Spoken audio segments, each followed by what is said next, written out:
So it was USC Day, big conference, media days, capped the week. And I asked the questions. Coach Lincoln Riley, he dropped the hammer. And I liked it.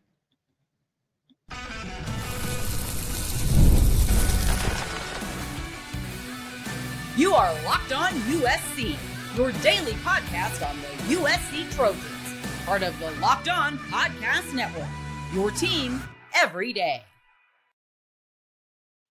Fight on, everyone. I'm your host, Marc Culkin, and thank you for making Locked On USC part of the Locked On Network your first listen every day. Whether you are watching this show on YouTube, pick the platform, download this podcast. I am always going to appreciate your support, and this show is always going to be free. Today's episode is brought to you by FanDuel. Right now, new customers, you can get $150 in bonus bets if your first $5 bet wins. Not quite sure if he's throwing daggers at me, but I needed to get the issue off my chest, right? USC Day, big conference media day, Thursday, Coach Riley took the stage, and I took one of the primary arguments that was standing in the way of the USC Notre Dame game rivalry continuing. I took that out. I wanted to make sure that there was no wiggle room. So I asked Coach Riley, let's talk. We got to talk about USC Notre Dame. And when he gave his response, I kind of did a little fist pump under the table, because it was like the first time I've heard a strong comment from somebody at USC, and this time it was in person. It wasn't just some blurb on Twitter or a little PR press release. So he said, look, the structure of college football, playoff selections is certainly going to have an impact, but on both programs, USC and Notre Dame. And if the rivalry is going to continue, the playoffs are being part of the discussion. I think everyone understands that the next version of the playoffs, the next playoff format, it needs to be figured out in October, or everything's just going to remain status quo the way it is now. So if they don't have a resolution in October, next year, the 2026 playoffs, it's going to look just like 2025. 12 teams, but using the same structure, the same rules to qualify. USC and Notre Dame also play in October. So I don't know how much influence it's going to have if there is a result, but coincidence or not, USC plays Notre Dame in October. The College Football Playoff Committee, they want to have this thing resolved, not USC Notre Dame, but whatever the new playoff format's going to be, resolved in October as well. So when I asked my question, I made sure to preface it in a way, again, that left no wiggle room for Coach Riley. It wasn't just going to be one of those canned answer responses. He said, because I basically said, please, can you talk about the significance of this rivalry? And does it matter when this game is played?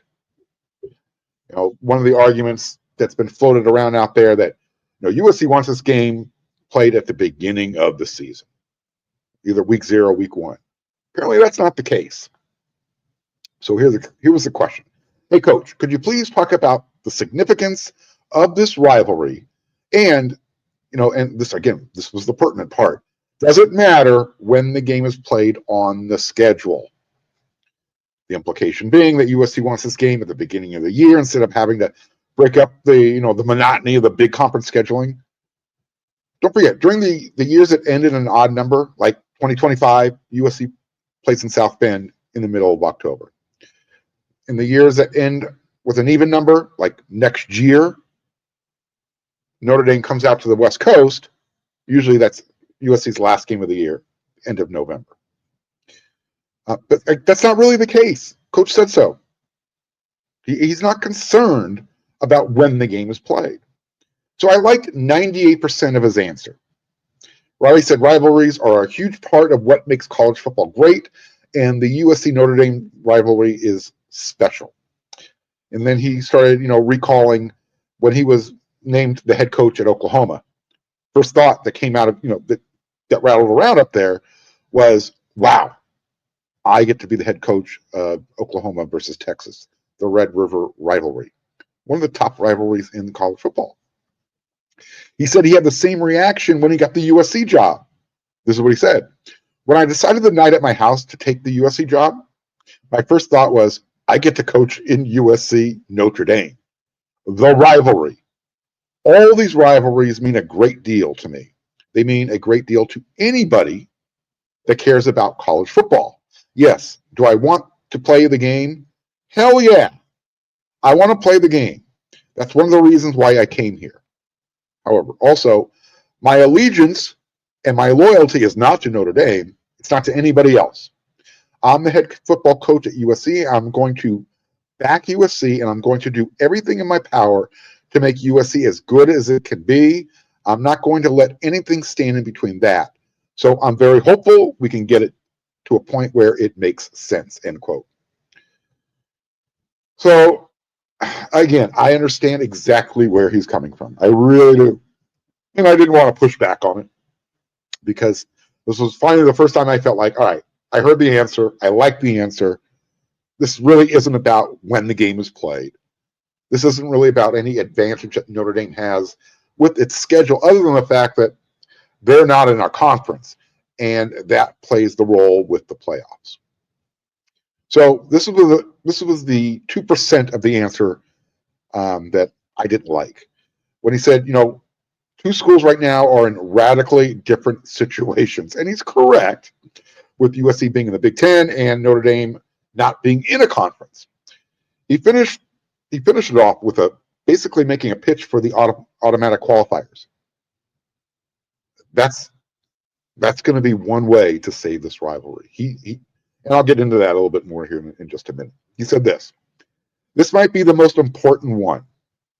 We give every reason for college football to preserve non-conference games that mean a lot to the history of the game itself, to the fan bases, to the former players, and everyone that's been associated with it. I'm very hopeful that we can get there, and I'm very hopeful that we play this game forever. End quote. So once again, I want to make sure everybody who's listening or watching this show, when the game is played isn't the issue. Okay, I don't think that's in other words, I don't think that's going to make or break the contract negotiations. It doesn't need to be early in the year, at least according to Coach Riley. The bottom line is, until the playoff situation gets a final resolution, there are no AQs, there are no automatic qualifiers. And that makes the out-of-conference games, if you don't have those automatic qualifiers, it makes those out-of-conference games worth scheduling, not worth scheduling. He wants the 4-4, 2-2, 1-1-1, whatever it's going to be, when they eventually move to 16 teams. So I did follow up with them when the players did their individual breakouts. After lunch, Coach Riley isn't on the big stage with everybody. They move to these tables, and everyone kind of just scrums around. So I think we both agree that unless there is a standardized way of scheduling out of conference, because he actually mentioned that, I brought up, I said, is that how we save college football? And he says, I think so. That's the only way you're going to save college football and the traditions. Otherwise, they're going to wither away on the vine.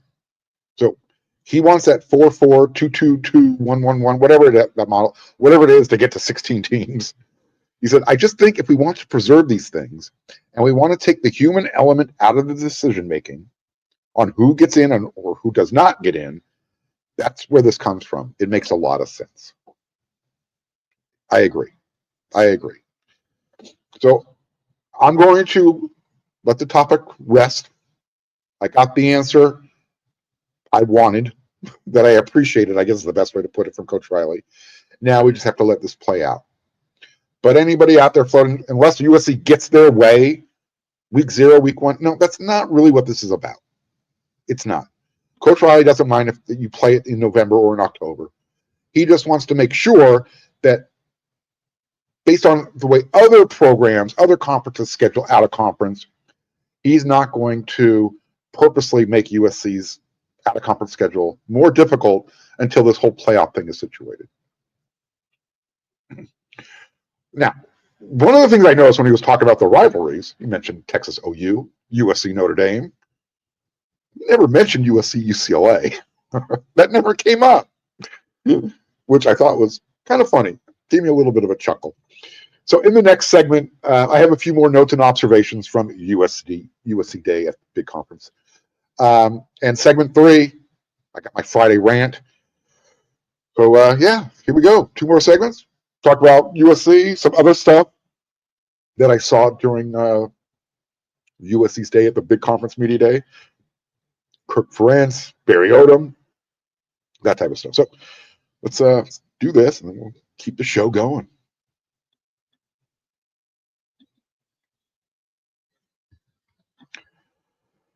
All right, so summer is in full swing. I'm out here in Vegas. It's hot. It's real hot. That's going to be part of my Friday rant. Whether you are all about baseball, maybe you like going to a baseball game under the lights. You like to golf? Hey, you know what? Golf is part of your TV action right now. Into soccer, turn on the game, whatever. FanDuel is the best way to make every game more exciting. You're already watching the action, right? Right. But why not make it a little bit more thrilling? With FanDuel, you can get in on the game while your friends are hanging out at the beach getting sunburned, maybe hanging out at the pool here in Vegas. It's hot outside. It's easy to use. That's what I like about FanDuel. They pay out quickly. You're not waiting for your money when you win. And it makes every regular season game feel like a must-watch event. Whether you're placing a same-game parlay, maybe you're watching your bet right into that 9th inning, FanDuel makes it feel like you're part of the action. And if you're going to be new to FanDuel, perfect time. New customers, check this out. You can bet $5, and if that first $5 bet wins, you're going to get $150 in bonus bets. How cool is that? Open the FanDuel app today or visit FanDuel.com/LockedOnCollege.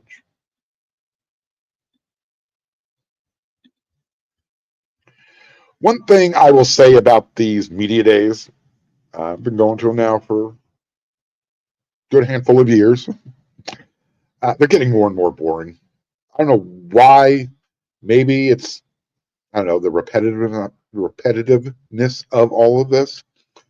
But it's the same questions. It becomes very, oh, I heard that last year. Oh, I heard that the year before.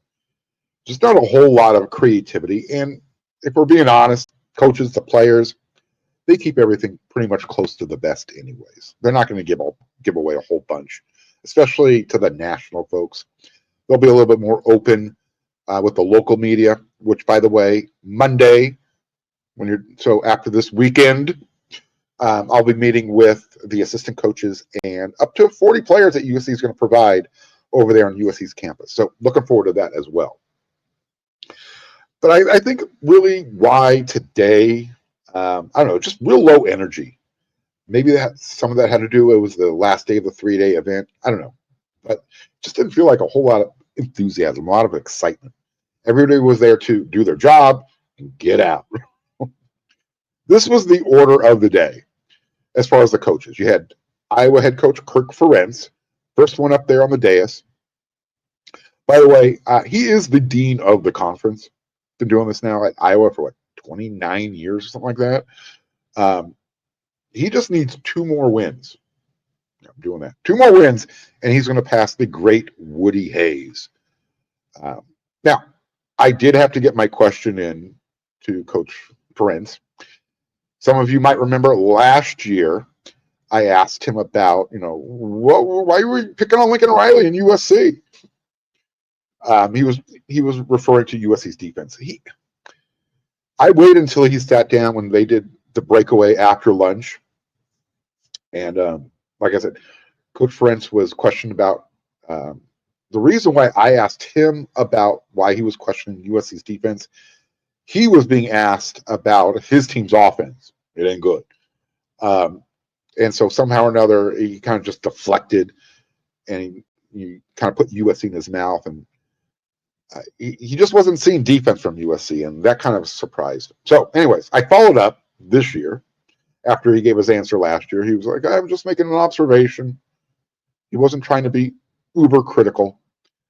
So I followed up 1 year later. I said, hey, was there anything different that you saw USC's defense 2024 compared to the one you were talking about in 2023?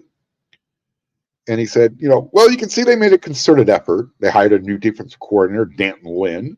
They brought in Matt Entz at linebacker. I'm not saying that USC wasn't emphasizing defense before that, but it just seems like they're emphasizing it more now. So I think, yeah, he recognized, and the reason why I wanted to ask that question again, Iowa, they come to LA. USC hosts them November 15th. So he'll be able to give an even better assessment at that time. Next up, you had Barry Odom, Purdue's new head coach. I like him. Got to admit, I like him a lot. Just the way he talks. Kind of comes off a little bit like he's delivering a sermon. Just has a natural gait to the way he talks. But very, very motivational. I guess that's the best way to put it. High standards. He has his structure, his way. And I think eventually he'll help Purdue come back up. Right now, Purdue's going to have a rough season. For what it's worth, he mentioned Coach Josh Henson, USC's former offensive coordinator, offensive line coach. He said, as far as Coach Henson, he's been great schematically. Didn't really get into much more of that, but he brought it up. USC plays Purdue. We'll see if they have a schematic advantage. How's that? If any of you know the whole Charlie Weiss thing, you understand where I came up with that quip. After Barry Odom, you had Deshaun Foster, UCLA's head coach. You know what? Compared to last year, he killed it. He didn't try and, talk, off the cuff. He showed up with his words written down. I mean, every single word written down. Well, if they weren't his, they were someone's. Nevertheless, he read them, and you could tell he was reading from the note cards, and that's fine. Some people aren't great public speakers. I like Coach Foster. I think he's a very good human being, and I think he might be the right guy to help get UCLA build back their tradition that he talked about. Anyways, he took another shot at himself. He understood what happened last year. He said, look, we're still in LA. But he's more comfortable in his skin now. And I think he's more comfortable being a head coach. So, and again, I don't think he mentioned USC this time, other than we're still in LA. That was pretty much it. The one thing I will say that was annoying is he had a major case of the sniffles. And I was like, dude, blow your nose or don't do coke. I'm kidding. I think he had a cold. The room was very cold. So a lot of times that will affect people's nasal cavities. You'll get a little drippy. Anyways, after Coach Foster, you had Jonathan Smith, Michigan State's head coach. And then you then had Coach Riley, and then Michigan head coach Sherrone Moore. That was the order that they showed up on stage. Each of those guys took 15 minutes up there, kind of just gave a little bit of preview, and then they took some questions from the audience, the media. And that's when I asked Coach Riley about the whole USC Notre Dame thing. Eventually, I got a few minutes alone with Makai Lemon and Elijah Page and Kamari Ramsey. If you're following me on X, Twitter, Team GQ, those dudes were dressed to the nines. Seriously, USC they looked the best of everybody who was there. Head coaches will always wear suits. Check out the pictures. Elijah, Makai, Kamari. Kamari's always dressed well. I'd never seen Elijah and Makai in a suit. Yeah. Nice job, gentlemen. Nice job. And those guys were great. I didn't really talk to them while they were sitting behind the table. I did speak with Elijah, and I'll break that down more on another episode of Locked On USC, probably beginning of next week. I just didn't get a chance to get over to Makai and to Kamari. I was locked in on Coach Riley for about 30 minutes. And actually, that video is up over at wearesc.com on YouTube, so go check that out.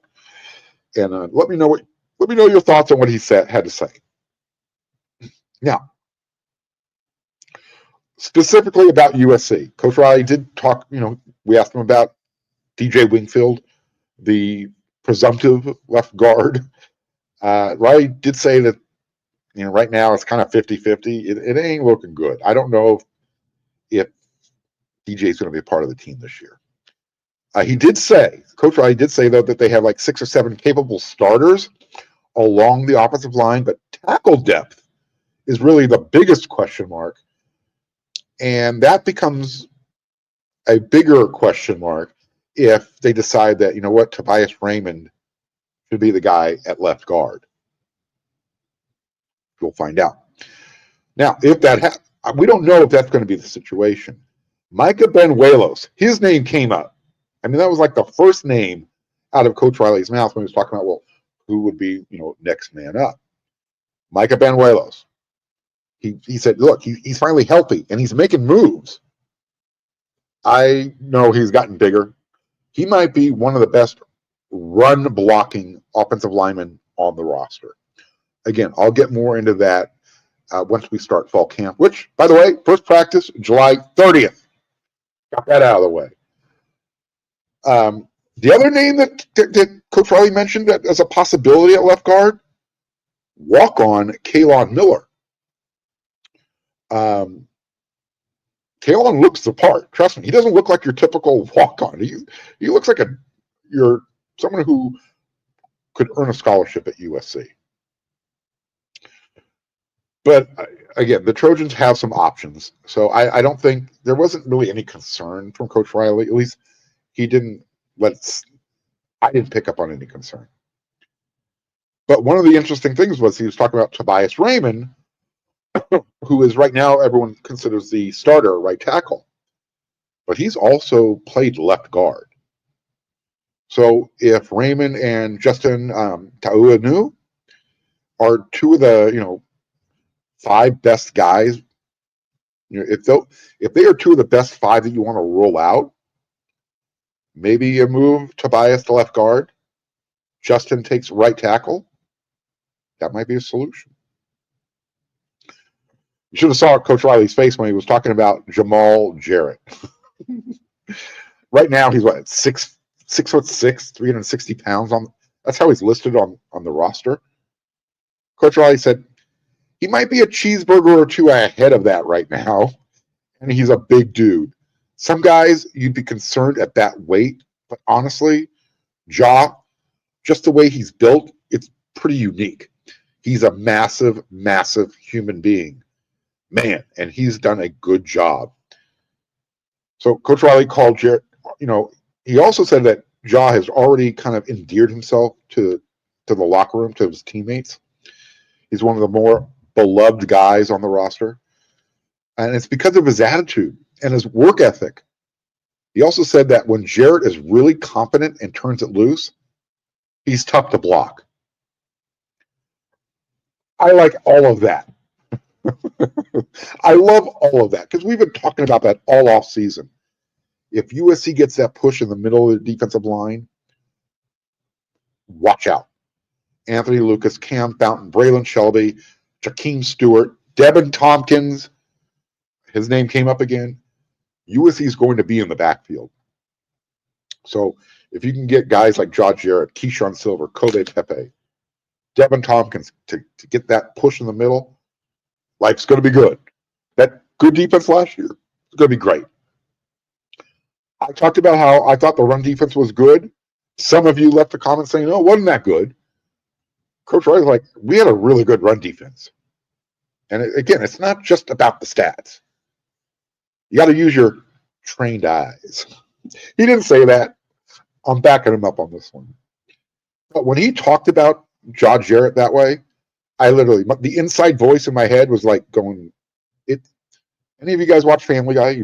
Glenn Quagmire, the next door neighbor? Yeah, I did the whole giggity thing. Because Josh Jarrett, 6'6", 6'5", 360. Those don't grow on trees. Coach Riley said he also respects the coaches who have had an influence on the game. Last year, he made a push to get Mike Leach, one of his mentors, into the College Football Hall of Fame. Now he's taken on. He's got Pete Carroll under his arm. He's like, yeah, there needs to be an exemption to that 10-year rule. He's like, this isn't just about what Pete Carroll did at USC. It was the impact that Pete Carroll had on the college football game in general. So, yeah, let's get Pete into the College Football Hall of Fame. One last note before I close out this segment. I met one of the show's everyday listeners, viewers. His name is Albert P. I'm not going to give the full last name. I didn't ask for that permission. His name's Albert. Last name starts with a P. First of all, I want to say thank you for making me stop and say hello. Appreciate that. And I want to also say to you, Godspeed, fight on, beat cancer. I can't say what I want to say about cancer, but beat that cancer. We're all rooting for you. So fight on. And again, thank you for saying hello. That means a lot. And I cannot tell you all who are watching or listening to the show how humbling that is every time that happens. Anytime someone says, I watch your show daily, it hits me right here, man. Thank you. That's all I can say. I wish I could buy everybody dinner. I can't do that in Vegas. It's expensive out here. Talk about that next on my Friday rant.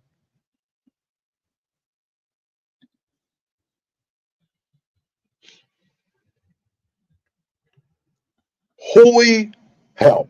Heck. I hate the self-parking situation in Las Vegas. Specifically, Harrah's Casino. Harrah's Hotel on the Strip. I took a picture of the row I was parked in, the level, E3, right? However, for whatever reason, when I came back from the room to go to the car, and that's a whole nother story, was supposed to be at Harrah's. Again, that's a whole nother story. I'm not going to dive into that right now. I was wandering around for 40 minutes in that parking lot trying to find E3. I felt like Moses wandering the desert for 40 years. I was pissed. I was hot and sweaty, and I needed to be somewhere to get my hotel key at Caesar's Palace. I mean, I even had one of those, alert horns that you can push on your remote control. I could hear the car. Just couldn't get to that level. Couldn't find it. And it wasn't just me, but I'm going to take responsibility. It sucked. And every single time you park and you leave, that's 20 to 25 bucks out of your pocket. So yeah, I was like $60 into parking, and I hadn't even checked in yet. And that's all because of logistics, bad communication between myself and the person who booked the room for me. I'm still not sure why the room couldn't be booked in my name, but they had to check in before I can get my key because they had to hand it to me. Long story short, it made the first day out here kind of miserable. And then day two, today, this morning, I go downstairs, get in the car, hit the push to start, and all of my electronics are working. Plenty of power for that. Not enough amps to turn over the battery. So there you go. An extra $200 on this trip for a car battery. But here's what I want to know. I thought they were dropping all the resort fees out here. What's up with that? Why are the resort fees more than the actual cost of the room? It's ridiculous. I mean, there's a reason why people aren't coming to Vegas as frequently or as often. They've seen a decline in their, hotel rooms. People aren't coming to Vegas. It has nothing to do with tariffs or, employees. It has everything to do because everything is so freaking expensive. Why are you charging people $20 to $25 to park in your hotel? And when you're doing that, you're still making them walk a mile from the parking lot to get into the casino. Why is it costing me $60 for 2 smash burgers? Are you kidding me? Vegas, you want us to spend the money at the tables. That's another reason why people aren't showing up. you're kind of cutting out the everyday person. You got to be a whale. You got to be a high roller. Not everybody can afford 25 or 50 bucks a hand playing blackjack. And me, I'm old school. Show me a 7-card stud poker room, please. One table. I'll play Hold'em. I'm just not a fan of Hold'em. I prefer 7-card. That's what I was brought up on. So this year, big conference media day, Las Vegas. Last year, Indianapolis. Where are they going to do it next year? I'm thinking maybe LA. What I'll say is, don't do it at the last place the Pac-12 held theirs, because that kind of looked like a strip club. Remember that? All that purple lighting, dark ambiance. Weird. All right, that's it. I'm done ranting. That's the show. That's this week of episodes of Locked On USC. But you know what? Media Day is now behind us. I'm going to have more to talk about next week regarding what I heard, what I saw, who I spoke to. But next week, fall camp starts. So Monday the 28th, I'll be there with the assistant coaches, 40 USC players, get all that kind of information, notes, and observations to bring back to you. And then 2 days later, first day of fall camp. Cannot wait. Pretty excited. Giggity, giggity. All right. Everyone, when you're done watching this episode of Locked On USC, once again, thank you very much. Don't forget, hit up the Portal Show with Brian Smith. You can watch that on Locked On. You can find that on YouTube. And then when you're all done with the Locked On Network, get on over there to wersc.com. We got the player, we got the coach video, we've got our little written articles that we're going to have up for you. I'll have some notes and observations. Got a lot of information for you. We're here. It's the season. And we're 37 days away. That's it. Or is it 36? It's a long month. But we made it. All right. Till that next episode, everyone, you know what to do.